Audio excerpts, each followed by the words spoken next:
बैठे हुए मेरे प्यारे स्टूडेंट्स, दोस्तों और साथियों,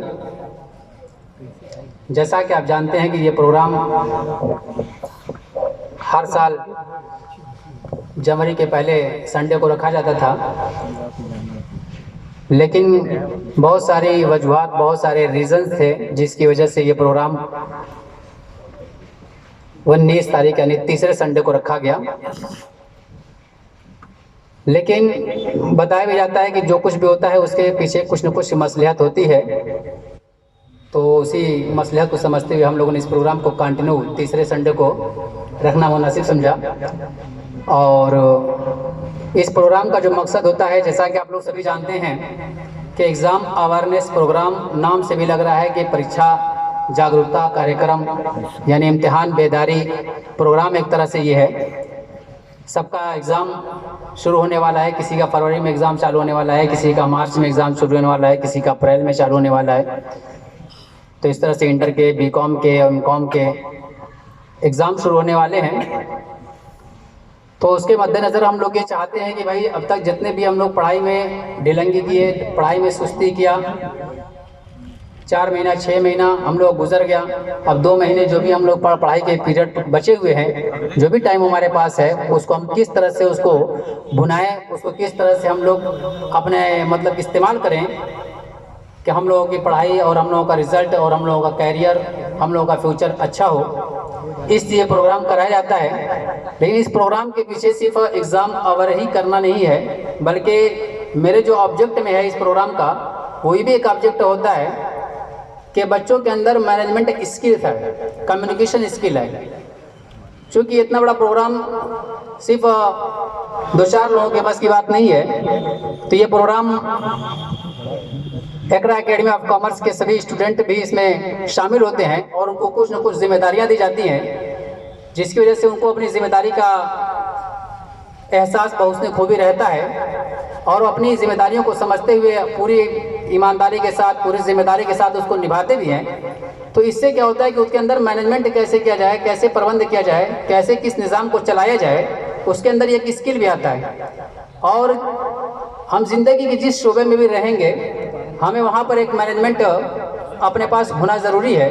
कि हम अपना घर का भी निज़ाम चलाना हो तो घर का निज़ाम किस तरह से चलाया जाए, कैसे चलाया जाए। अगर हमारे अंदर वो सलाहियत अभी से अगर नहीं पैदा की जाएगी तो फिर आगे चल करके घर के कोई रूल, कोई नियम, कोई वसूल, कोई ज़ाब्ते, कोई कवानीन नहीं रह पाएंगे। तो इसलिए हमारा जो ये मकसद होता है उसमें ये भी होता है कि मैनेजमेंट स्किल बच्चों के अंदर आ जाए और किस तरह से जिम्मेदारी निभाई जाती है, किस तरह से काम निपटाया जाता है, वो भी उनके अंदर एक एहसास जागे। और दूसरा ये होता है कम्युनिकेशन स्किल्स। कम्युनिकेशन स्किल में हम लोग बच्चों को जैसे कि चाहते हैं कि जो भी उनके अंदर छुपी हुई भावनाएं हैं, जो भी उनके अंदर जज्बात छुपे हुए हैं, वो बैठ करके या बंद कमरे में बैठ करके गाने से, सुनने से, बोलने से कुछ नहीं होगा। जब तक हम अपने आप को पिच पर उतर करके नहीं दिखाएंगे, अपना शो नहीं करेंगे पिच पर उतर करके, तब तक हमारी जो खूबियाँ छुपी हुई अंदर हैं वो निखर करके सामने नहीं आ पाएंगी। तो कम्युनिकेशन स्किल में मेरा जो मकसद होता है कि भाई बच्चों को एक मौका मिल जाए, स्कूल टाइम में मौका मिले ना मिले, या अब तो कॉलेज लाइफ में आ गए हैं तो कॉलेज लाइफ में तो और मौका नहीं मिल पाता है। तो मैंने सोचा क्यों ना मैं अपने इंस्टीट्यूट के माध्यम से ही, अपने इंस्टीट्यूट के ज़रिए ही क्यों ना जो लोगों के अंदर प्रतिभाएं छुपी हुई हैं, जो टैलेंट छुपा हुआ है, उसको निखारा जाए। और उसके लिए मैंने कम्युनिकेशन स्किल्स के तौर पर ही यहाँ पर बच्चों को कुछ गज़लें हैं, शेर व शायरी है, चुटकुले हैं, और उसके बाद ड्रामा आपने देखा और मतलब कि लेक्चर वगैरह होते रहते हैं। ये सिर्फ इसलिए होता है तो उनके अंदर कुछ कम्युनिकेशन स्किल भी बढ़े। और जब किसी चीज़ का ज़्यादा इस्तेमाल होगा तो जो चीज़ ज़्यादा इस्तेमाल होती रहेगी उसमें ज़्यादा मतलब कि बढ़ोतरी भी होती रहेगी। हमारे अंदर लाख स्किल हैं, लाख काम मतलब कि बहुत सारे काम धंधे हमारी, या बहुत सारे फन, बहुत सारे टैलेंट हमारे पास मौजूद हैं, लेकिन अगर हम उसको इस्तेमाल नहीं करते तो हमारे जो मतलब कि हमारे अंदर सलाहियतें हैं वो सलाहियतें धीरे धीरे दब जाएंगी। आप देखे होंगे कि एक शायर जब बनता है, शायरी करते हुए, कवि जब बनता है, कवि मतलब कि कविता लिखता है, तो बचपन से 8 में, 9 में, 10 में अक्सर बेशतर हम लोगों ने हिंदी में भी कविता देखी, उर्दू में भी देखी, इंग्लिश में भी देखी, और सब में शायरों को अक्सर बेशतर यही देखा गया कि उन्होंने बचपन ही से शेर व शायरी करने का शौक था, मतलब 8 साल में, 10 साल में या 8 में, 9 में पढ़ते थे तभी ये शेर व शायरी करते थे, चाहे अल्लामा इकबाल रहे हो, चाहे मिर्ज़ा गालिब रहे हो, चाहे और भी मतलब कि शायर और कवि रहे हो, सबकी शेर व शायरी का हाल यही था कि बचपन ही में उन्होंने शेर व शायरी करना शुरू कर दिया था। तो करना शुरू कर दिया का मतलब ये नहीं कि वो अपने वहाँ सीमित रह गए, बल्कि उसमें निखारते गए, डेली का डेली 1 गज़लें, 2 गज़लें, 1 नज़्में, 2 नज़्में और 1 शेर, 2 शेर लिखते गए और एक दिन ऐसा भी आया कि वो अपने शेर व शायरी की दुनिया में एक अच्छा मकाम उन्होंने पैदा किया और पूरी दुनिया के अंदर अपना नाम रोशन किया। तो किसी भी चीज़ को ऐसे ही आप देखेंगे, किसी भी चीज़ में आप जब बोलता रहे आदमी, तो अगर आपको एक बार जिंदगी में मौका मिला, आप एक बार बोले, ठीक है, बहुत अच्छा आपका परफॉर्मेंस रहा होगा, लेकिन आप अगर उस फील्ड से हट जाते हैं तो फिर उसके बाद आपके अंदर वो कभी निखार नहीं आ पाएगा, वो सलाहियत निखर नहीं पाएगी। तो इसलिए जरूरत होती है कि बार बार उसको रिपीट किया जाए। एक अच्छा राइटर ही बनने के लिए आप देखेंगे, जब पहली बार राइटर बनता है, पहली बार किताब लिखता है या पहली चीज़ लिखता है, तो उतनी इफेक्टिव नहीं हो पाती है, उतना लोगों को मुतासिर या उतना प्रभावित नहीं कर पाती है। और इसीलिए देखते होंगे कि जो लोग पीएचडी करते हैं, तो पीएचडी करने का मतलब ही क्या होता है कि वो अपनी राइटिंग पहली बार लिख रहे होते हैं, अपनी किताबें पहली बार लिख रहे होते हैं। पता नहीं जिंदगी में कभी किसी मजमून पर, किसी टॉपिक पर उन्होंने लिखा होगा ना लिखा हो, लेकिन वो पीएचडी जब कर रहे होते हैं तो उस टाइम किसी प्रोफेसर के अंडर में लिख रहे होते हैं, तो बहुत सारी उनकी खामियां होती हैं, उनको इस्लाह की जाती है, उसमें सुधार किया जाता है। तो पहले उनकी मतलब कि वो राइटिंग स्किल होती है। तो वहाँ से भी बात निकल के यहाँ पर आती है कि अगर वो हमेशा लिखते रहेंगे तो एक अच्छे राइटर बन जाएंगे, एक अच्छे मुसन्निफ बन जाएंगे,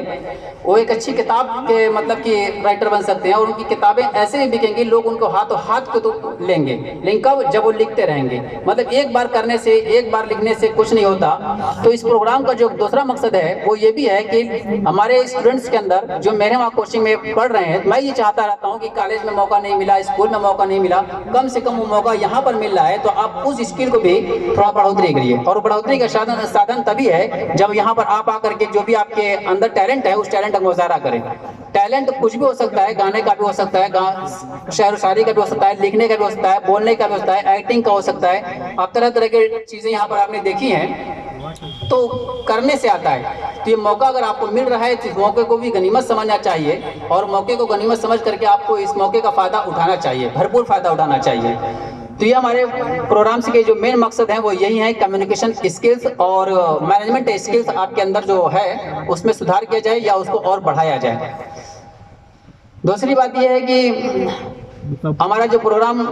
कराया जाता है वो इसलिए भी कराया जाता है कि भाई एग्ज़ाम की तरफ लोगों को तवज्जो मबजूल कराई जाए। लोगों का दिमाग भटका हुआ है, 8 महीना 9 महीना पढ़ाई नहीं की है, तो अब 1 महीना 2 महीना जो बचा हुआ है इस एग्ज़ाम की तरफ अवेयर कराया जाए। तो एग्ज़ाम के बारे में बहुत ज़्यादा बातें हम लोग अगर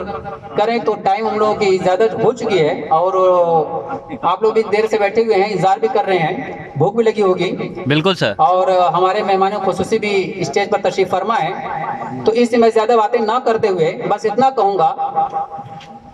कि अगर इंसान कोशिश करे तो बहुत देखा गया है कि लोग 12-12 घंटा भी पढ़ाई करते हैं, लेकिन उस पढ़ाई का कोई मतलब नहीं निकल के आता है। लेकिन अगर कोई पूरे साल भर में 12 घंटा अगर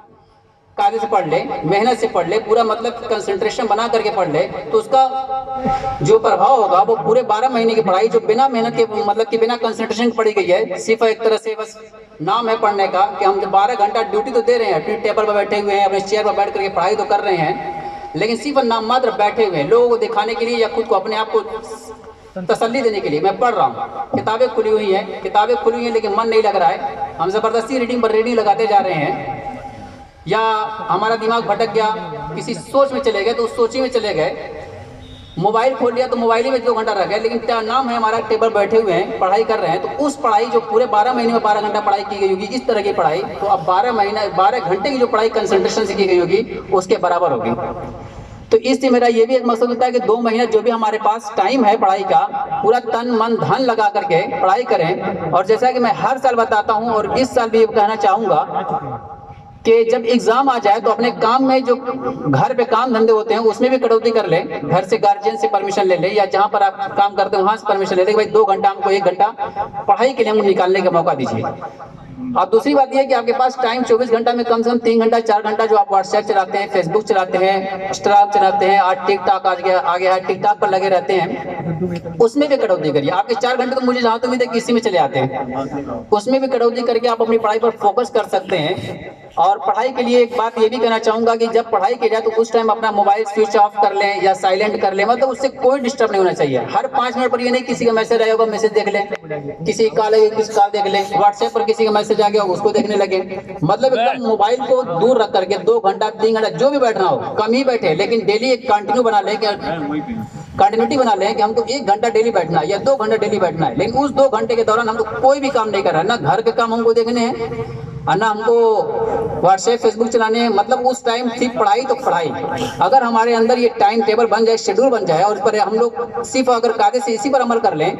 तब भी हमारा अच्छा रिजल्ट बन सकता है, बहुत अच्छी कामयाबी मिल सकती है। तो मैं इन्हीं शब्दों के साथ मैं अपने मेहमान खुसूसी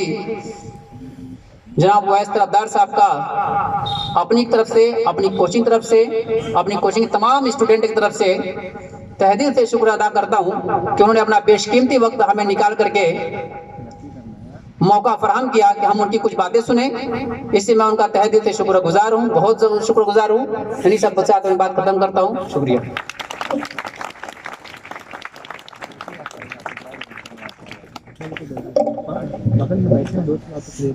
तो अभी आप अपने डायरेक्टर जनाब लियाकत अली साहब से